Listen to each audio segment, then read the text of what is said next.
नमस्कार दोस्तों, मैं अंशुमान शुक्ला स्वागत करता हूं आपका तक्षशिला ट्यूटोरियल के ऑनलाइन चैनल पर। दोस्तों, जैसा कि हम लोग लेसन पढ़ रहे हैं रसायन विज्ञान की कुछ मूल अवधारणाएं, जिसमें हमने कुछ लेक्चर आपको कवर कर दिए हैं। तो दोस्तों, पहले लेसन का लास्ट लेक्चर आज होने वाला है। ये भी लेक्चर बहुत इंपॉर्टेंट होगा। तो दोस्तों, जैसा कि हमने आपको बताया था लेक्चर नंबर 1.11 में, जिसमें हमने आपसे ये बात की थी कि मूलानुपाती सूत्र कैसे निकाला जाएगा, अणुसूत्र कैसे निकाला जाएगा, उसी को हम आगे बढ़ाएंगे और उस पर बेस न्यूमेरिकल कैसे बनेंगे। दोस्तों, आज के लेक्चर में यही होने वाला है। दोस्तों, आज का लेक्चर हमारा है लेक्चर नंबर 1.12, यानी इस लेसन का लास्ट लेक्चर होगा। फिर हम स्टार्ट करेंगे अपना लेसन नंबर 2। हमारा लेसन क्या होगा, लेक्चर नंबर होगा 2.1। तो दोस्तों, आज का लेक्चर स्टार्ट करते हैं और देखते हैं इस लेक्चर में क्या खास है आपके लिए।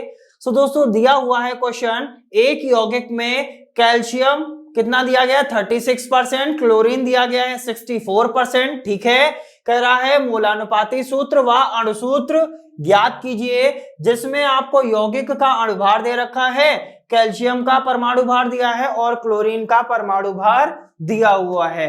दोस्तों, क्वेश्चन दिया हुआ है, तत्व दिए गए हैं, तत्व के भार प्रतिशत दिए गए हैं और आपसे पूछा है मूलानुपाती सूत्र और अणुसूत्र ज्ञात करना। तो हमने आपको मूलानुपाती सूत्र निकालना सिखाया था और वहां पर हमने बताया था कि सर एक टेबल बनाएंगे, और वो टेबल क्या होगी, बनाते हैं टेबल और देखते हैं कैसे इसको किया जाएगा।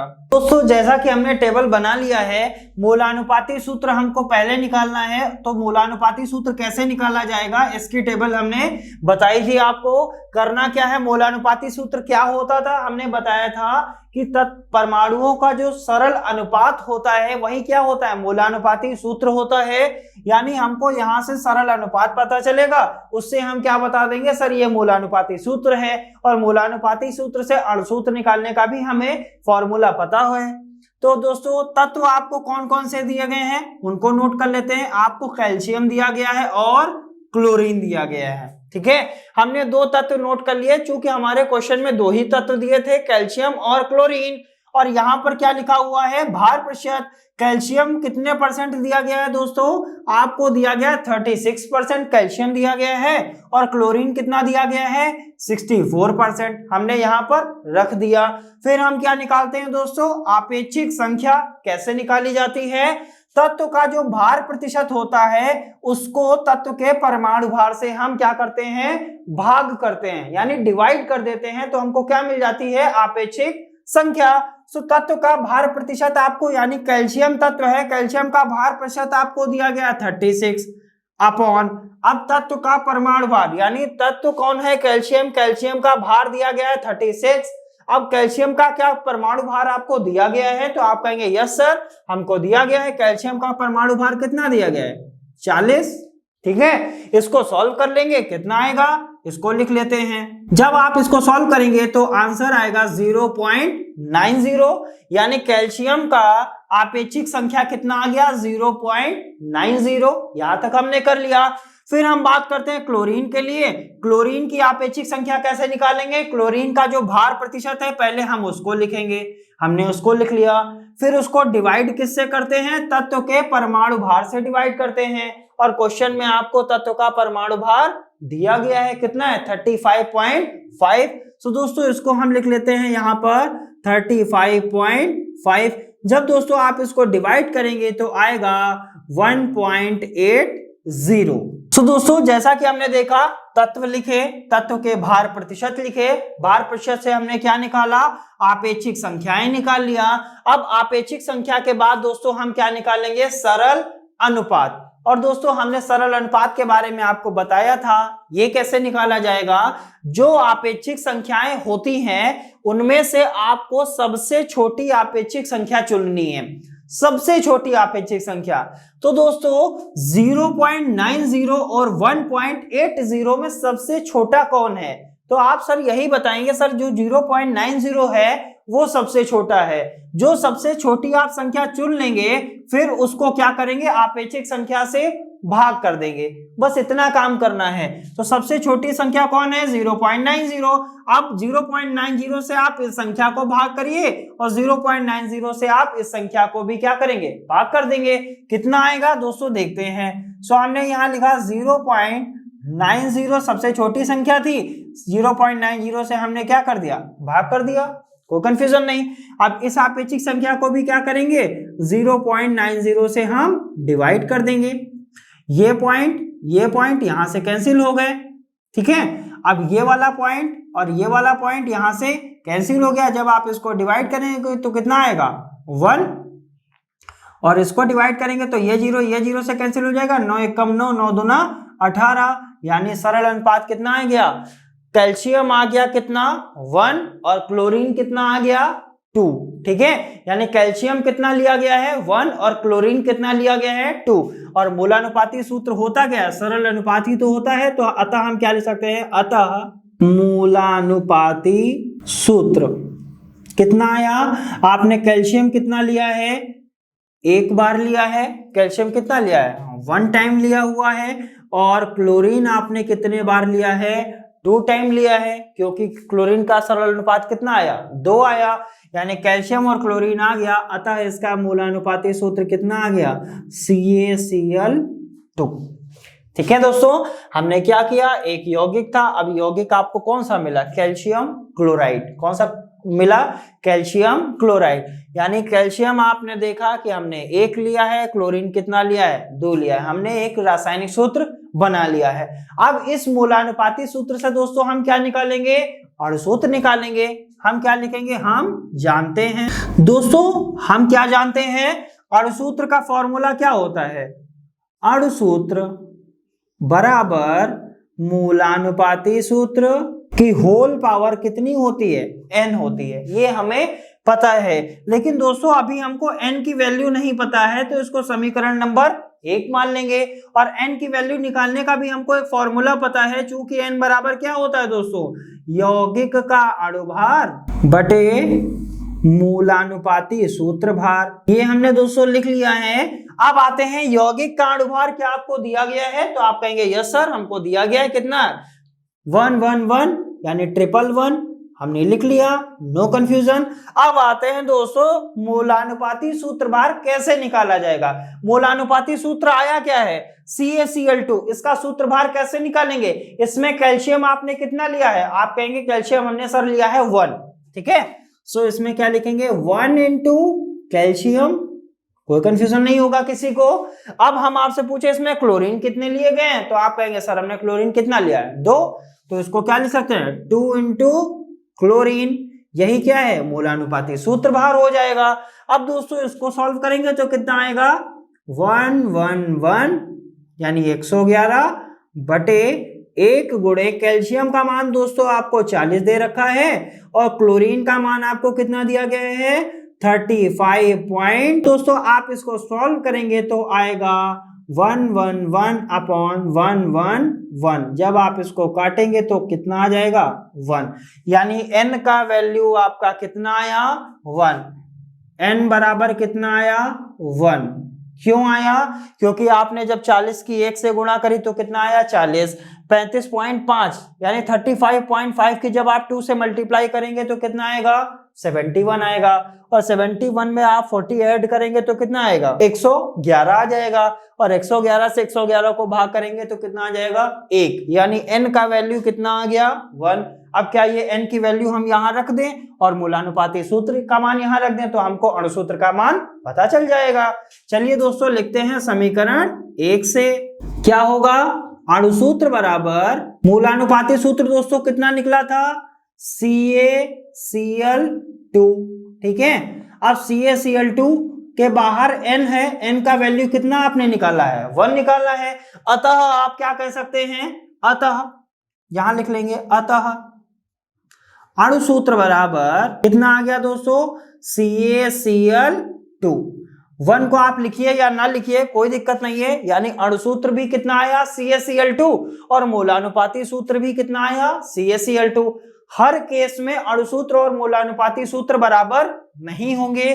कब होंगे, जब n का वैल्यू 1 हो जाएगा तो बराबर हो जाएंगे, अगर n का वैल्यू 1 नहीं होगा तो बराबर नहीं होंगे। सो उम्मीद करते हैं दोस्तों ये फॉर्मेट आपको समझ में आया होगा। करना क्या था, हमने क्वेश्चन देखा, क्वेश्चन में दिया हुआ था भार प्रतिशत, दो तत्व दिए थे, तत्व के भार प्रतिशत दिए थे, हमने उसको लिख लिया, उससे हमने आपेक्षिक संख्या निकाली, आपेक्षिक संख्या के बाद क्या निकाल लिया, सरल अनुपात निकाल लिया, और सरल अनुपात को ही हम क्या कहते हैं, मोलानुपाती सूत्र कहते हैं। उससे हमने मोलानुपाती सूत्र बनाया, मोलानुपाती सूत्र के बाद हमने अणुसूत्र का फॉर्मूला रखा, फॉर्मूले में हमने देखा मोलानुपाती सूत्र तो हमको पता चल गया था, लेकिन n का वैल्यू सर हमको अभी पता नहीं चला था। सो n का वैल्यू कैसे निकालते हैं, यौगिक का अणुभार बटे यौगिक का मोलानुपाती सूत्र भार। अब जो मोलानुपाती सूत्र भार आया उसमें हमने देखा कैल्शियम 1 लिया था, क्लोरीन 2 लिए थे, उनके मान हमने रखे, उनको ऐड किया तो आया 111 बटे 111। जब इसको कैंसिल किया तो 1 आ गया, यानी n का वैल्यू कितना आया, 1 आया। फिर अणुसूत्र वाले फॉर्मूले में रखा तो अणुसूत्र और मोलानुपाती सूत्र दोनों क्या हो गए, बराबर हो गए। उम्मीद करते हैं दोस्तों क्वेश्चन आपको समझ में आया होगा। और दोस्तों परेशान होने की जरूरत नहीं है, ये जो क्वेश्चन हमने किया है वो क्वेश्चन आपको हैंड रिटन नोट्स में मिलेगा। वो नोट्स आपको कहाँ मिलेंगे, डिस्क्रिप्शन बॉक्स में आप जाएंगे, लिंक पर क्लिक करेंगे और वहां से आप नोट्स की पीडीएफ को डाउनलोड कर लेंगे ताकि आपकी पढ़ाई और भी बेहतर हो सके। उम्मीद करते हैं दोस्तों सारी चीजें आपको समझ में आई होंगी। बढ़ते हैं एक और नए न्यूमेरिकल की तरफ, वो कैसे किया जाएगा, आइए दोस्तों देखते हैं अपना अगला न्यूमेरिकल। दोस्तों हमारा नया न्यूमेरिकल क्या है, एक यौगिक का विश्लेषण करने पर, यानी एक यौगिक है जब उसका विश्लेषण किया गया तो क्या पाया गया कि n बराबर 25.94%, यानी नाइट्रोजन जो उसमें है, एक यौगिक है जब उसका विश्लेषण किया गया तो उसमें यह पाया गया कि उसमें जो नाइट्रोजन है वो 25.94% है और जो ऑक्सीजन है वो 74.06% है। प्राप्त किया गया यौगिक का मोलानुपाती सूत्र और अणुसूत्र ज्ञात कीजिए, जिसमें आपको यौगिक का अणुभार दे रखा है 108 है और यौगिक में आपको यह भी बताया गया नाइट्रोजन का परमाणु भार 14 और ऑक्सीजन का परमाणु भार 16 होता है। अब दोस्तों हमको यह देखना है कि उसका मोलानुपाती सूत्र क्या होगा और उसका अणुसूत्र क्या होगा। सर फॉर्मूला पता है हमको, सारा बेस पता है, कैसे किया जाएगा, क्या टेबल बनेगी और कैसे आपेक्षिक संख्या को निकालेंगे, कैसे सरल अनुपात को निकाला जाएगा, ये सर आपने हमको बहुत ही अच्छे तरीके से बताया है। तो दोस्तों करना क्या है, आपने क्वेश्चन को देख लिया है, वीडियो को पॉज कर दीजिए और सबसे पहले अपने आप से क्वेश्चन करने की कोशिश करिए। इन केस अगर कहीं पर कोई प्रॉब्लम होती है तब आप वीडियो को फिर से प्ले करके देख सकते हैं और अपनी तैयारी को बेहतर कर सकते हैं। तो दोस्तों हम स्टार्ट करते हैं क्वेश्चन को और देखते हैं इसका सॉल्यूशन क्या होगा और बनाते हैं टेबल। तो जैसा कि हमने टेबल बना लिया है, एक साइड में लिखा है तत्व, भार, प्रतिशत, आपेक्षिक संख्या और सरल अनुपात। अब हमको यही काम करना है। सबसे पहले हम ये लिखेंगे कि तत्व हमको कौन कौन से दिए गए हैं। सो दोस्तों हमको नाइट्रोजन दिया गया है और ऑक्सीजन दिया गया है। नाइट्रोजन का दोस्तों भार प्रतिशत दिया गया है 25.94 और ऑक्सीजन का कितना दिया गया है 74.06%। अब इसकी आपेक्षिक संख्या कैसे निकालते हैं, तत्व का जो भार प्रतिशत होता है उसको तत्व के परमाणु भार से भाग देते हैं। नाइट्रोजन का भार प्रतिशत कितना दिया गया है 25.94 और दोस्तों नाइट्रोजन का जो परमाणु भार होता है वो कितना होता है 14। जब आप इसको इससे भाग करेंगे तो आपका कितना आंसर आएगा वो लिखते हैं। सो दोस्तों जब आप इसको डिवाइड करेंगे तो आपका आएगा 1.85। ये जब आप इसको डिवाइड करेंगे तो आपका आंसर आएगा 1.85। अब दोस्तों ऑक्सीजन की बात करते हैं तो ऑक्सीजन का आपेक्षिक संख्या कैसे निकलेगा। ऑक्सीजन का भार प्रतिशत कितना दिया है 74.06 हमने लिख लिया और ऑक्सीजन का परमाणु भार आपको दे रखा है 16 से इसको क्या करेंगे डिवाइड करेंगे और दोस्तों आपका आंसर क्या आएगा वो लिखेंगे। सो दोस्तों जब आप इसको डिवाइड करेंगे तो आएगा 4.62। सो दोस्तों हमने इनकी आपेक्षिक संख्या निकाल लिया। नाइट्रोजन की आपेक्षिक संख्या आ गई 1.85, ऑक्सीजन की आपेक्षिक संख्या आ गई 4.62। अब दोस्तों हम जब सरल अनुपात निकालते थे तो वो कैसे निकालते थे, हम ये देखते थे कि आपेक्षिक संख्या में कौन सबसे छोटी आपेक्षिक संख्या है, उस आपेक्षिक संख्या से दोनों आपेक्षिक संख्या को क्या करते थे, भाग कर देते थे और हमारा सरल अनुपात निकल आता था। तो दोस्तों 1.85 छोटा है कि 4.62, तो आपका आंसर क्या होगा सर, 1.85 जो है वो छोटा है और 4.62 क्या है, बड़ा है। तो 1.85 को 1.85 से भाग करेंगे, 4.62 को 1.85 से भाग कर देंगे और देखेंगे हमारा सरल अनुपात क्या आता है। तो दोस्तों हमको क्या करना है, इनमें से सबसे छोटी संख्या चुनना है, उससे सबको डिवाइड कर देना है। हमने यहाँ लिखा 1.85, यानी इस आपेक्षिक संख्या को सबसे छोटी आपेक्षिक संख्या से आप क्या करेंगे, डिवाइड करेंगे। 1.85 से 1.85 को डिवाइड किया। अब इस आपेक्षिक संख्या से भी सबसे छोटी वाली आपेक्षिक संख्या को डिवाइड करेंगे, तो यहाँ पर लिख लिया 4.62 1.85। दोस्तों जब आप इसको डिवाइड करेंगे तो यहाँ तो आ जाएगा कितना, 1 आ जाएगा। क्यों, क्योंकि 1.85 ऊपर भी है, 1.85 नीचे भी है। लेकिन दोस्तों जब आप इसको डिवाइड करेंगे तो आपका आंसर आएगा 2.5। कितना आया, 2.5। अब दोस्तों ये 1 है, यहाँ 2.5 है, सरल अनुपात अभी ये नहीं है। अगर यहाँ 0.5 नहीं होता तो हम कह देते ये सरल अनुपात में है, यानी 1 2 3 4 5 6 इनफाइनाइट, यानी इतने नंबर आए, ये तो हमारा क्या है, सरल अनुपात। लेकिन जब पॉइंट में आ जाएगा तो वो सरल अनुपात नहीं रहेगा। अब इस पॉइंट को हम सरल अनुपात में कैसे कन्वर्ट करेंगे, अब 2.5 को हम किस नंबर से मल्टीप्लाई करें कि हमारा ये सरल अनुपात में कन्वर्ट हो जाए। सो दोस्तों इसको हम 2 से मल्टीप्लाई करेंगे। अब दोस्तों जब यहाँ 2 से मल्टीप्लाई किया तो ऊपर भी हमको क्या करना पड़ेगा, 2 से मल्टीप्लाई करना पड़ेगा। ठीक है, इतना यहाँ पर ध्यान रखने वाला है। दोस्तों जब इसको 2 से मल्टीप्लाई करेंगे तो कितना आ जाएगा, 2 आ जाएगा। और 2.5 को जब 2 से मल्टीप्लाई करेंगे दोस्तों तो आपका आंसर कितना आ जाएगा, 5 आ जाएगा।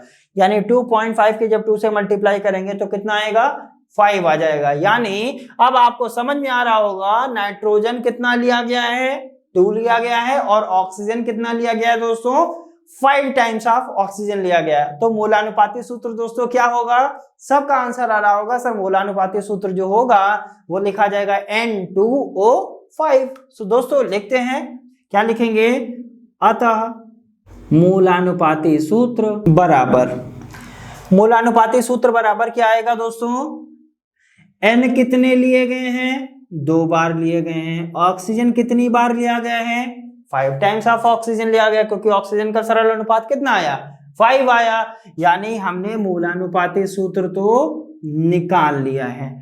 अभी भी मेरा दोस्तों एक काम बाकी है, वो काम क्या है, अणुसूत्र निकालना। सो फॉर्मूला दोस्तों हमारा क्या बनेगा, अणुसूत्र बराबर क्या होता है फॉर्मूला, मोलानुपाती सूत्र की होल पावर कितनी होती है दोस्तों, n होती है। अब इसको क्या करते थे, समीकरण 1 मान लेते थे। क्यों माना, क्योंकि हमको मोलानुपाती सूत्र तो सर पता है, लेकिन n का वैल्यू अभी हमको निकालना पड़ेगा। सो n का वैल्यू कैसे निकालते थे, ये भी फॉर्मूला हमें पता है। चूंकि n बराबर क्या होता है, यौगिक का अणुभार बटे मोलानुपाती सूत्र भार। दोस्तों जब यौगिक का अणुभार क्या आपको क्वेश्चन में दिया गया है तो आपका आंसर होगा यस सर, यौगिक का अणुभार हमको दिया गया है। तो दोस्तों यौगिक का अणुभार लिखेंगे, मोलानुपाती सूत्र भार निकालना हमें पता है, लेकिन उससे पहले हम क्या करेंगे, हम पहले अपने मार्कर को चेंज करते हैं। यौगिक का अणुभार क्या होगा, यौगिक का अणुभार हमको दिया गया है 108 अपॉन मूलानुपाती सूत्र भार कैसे निकाला जाएगा, जो मूलानुपाती सूत्र होता है उसमें ये देखते हैं कौन से तत्व कितनी बार लिए गए हैं। सो हमने ये देखा सर नाइट्रोजन है वो 2 बार लिया गया है, तो इसको क्या लिख सकते हैं 2 टाइम्स ऑफ नाइट्रोजन, प्लस किया ऑक्सीजन कितनी बार लिया गया है 5 टाइम्स ऑफ ऑक्सीजन लिया गया है, हमने 5 टाइम्स ऑफ ऑक्सीजन लिख दिया। अब दोस्तों नाइट्रोजन की भी वैल्यू हमको पता है और ऑक्सीजन की भी वैल्यू पता है। तो दोस्तों इसको रखेंगे, कितना आएगा 108 upon 2 into 14 plus 5 into 16। Nitrogen की जगह दोस्तों हमने क्या रखा 14 रखा और ऑक्सीजन की जगह कितना रखा 16 रखा। अब दोस्तों 2 की 14 से मल्टीप्लाई करेंगे, पहले उसको ऊपर 108 लिख लेते हैं 108 लिख लिया। नीचे क्या आएगा दोस्तों, जब 2 की 14 से मल्टीप्लाई करेंगे तो कितना आएगा 28 आएगा, और 5 की 16 से मल्टीप्लाई करेंगे तो कितना आएगा 16 पंचे 80 आ जाएगा। और दोस्तों जब आप इसको जोड़ेंगे तो कितना आएगा 108 ही तो आएगा। तो नीचे हमने क्या लिख लिया 108। अब 108 ऊपर है 108 नीचे है, यानी यहां से वैल्यू कितनी आ गई 1 आ गया। यानी दोस्तों हमने ये देखा यहां से n का वैल्यू कितना आ गया, n बराबर आया है 1। अब हम क्या ये n की वैल्यू अगर यहां रख दें तो दोस्तों हमको अणुसूत्र पता चल जाएगा। अतः अणुसूत्र बराबर, अतः समीकरण 1 से अणुसूत्र बराबर मूलानुपाती सूत्र हमें पता है कितना आया है N2O5। हमने लिख दिया N2O5 की होल पावर, n का वैल्यू हमने दोस्तों निकाल लिया है, कितना आया है 1 आया है। अब आप 1 लिखिए या ना लिखिए तो हम इसको क्या लिख सकते हैं, अतः अणुसूत्र कितना आ गया, अणुसूत्र बराबर N2O5। ये दोस्तों हमारा निकल के आ गया क्या अणुसूत्र। तो दोस्तों हमने ये देखा इस क्वेश्चन में मूलानुपाती सूत्र कैसे निकाला जाएगा और अणुसूत्र कैसे निकाला जाएगा। कुछ नहीं करना है, बहुत ही आसान क्वेश्चन है। देखने में थोड़ा सा खतरनाक लगते हैं लेकिन खतरनाक नहीं होते हैं। करना क्या है, कुछ नहीं, प्रैक्टिस करनी है और इस तरीके से क्वेश्चन को सॉल्व करना है। दोस्तों परेशान होना नहीं है। डिस्क्रिप्शन बॉक्स में आपको क्या दिया गया है, लिंक दिया गया है, जहां से आप अपने नोट्स को डाउनलोड कर सकते हैं। और दोस्तों नोट्स जो होगा वो पीडीएफ फॉर्मेशन में आपका डाउनलोड हो जाएगा, ताकि आपकी पढ़ाई बहुत ही अच्छे तरीके से हो पाएगी। सो उम्मीद करते हैं दोस्तों ये क्वेश्चन आपको समझ में आया होगा। सो दोस्तों लेसन नंबर 1 आज हमारा इसी लेक्चर के साथ खत्म होता है। मिलेंगे अगले लेक्चर के साथ नए लेक्चर में। सो दोस्तों आज के लेक्चर में इतना ही, मिलेंगे नेक्स्ट लेक्चर में। धन्यवाद।